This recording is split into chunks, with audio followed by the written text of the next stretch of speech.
Stop snoring in 7 seconds. 7 secondsలో snoring ఆపడం సాధ్యమేనా అంటే దీనికి ఒక చిన్న ట్రిక్ ఉంది.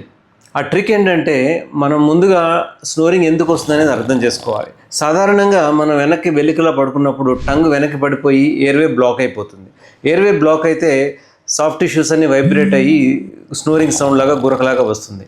అయితే ఈ టంగ్ని మనం వెనక్కి పడిపోకుండా చేస్తే ఈ స్నోరింగ్ రాకుండా ఆపవచ్చు. దానికి ఒక చిన్న ట్రిక్ ఏంటంటే 10 seconds పాటు మన రూఫ్ ఆఫ్ ది మౌత్ అంటే హార్డ్ ప్యాలెట్కి ఎగనెస్ట్గా ప్రెస్ చేసి మనం టంగ్ ఉంచినట్టయితే టంగ్ టోనప్ అయ్యి టంగ్ వెనకాల స్పేస్ పెరుగుతుంది, గాలి ఫ్రీగా వస్తుంది, స్నోరింగ్ రాకుండా ఉంటుందన్నమాట.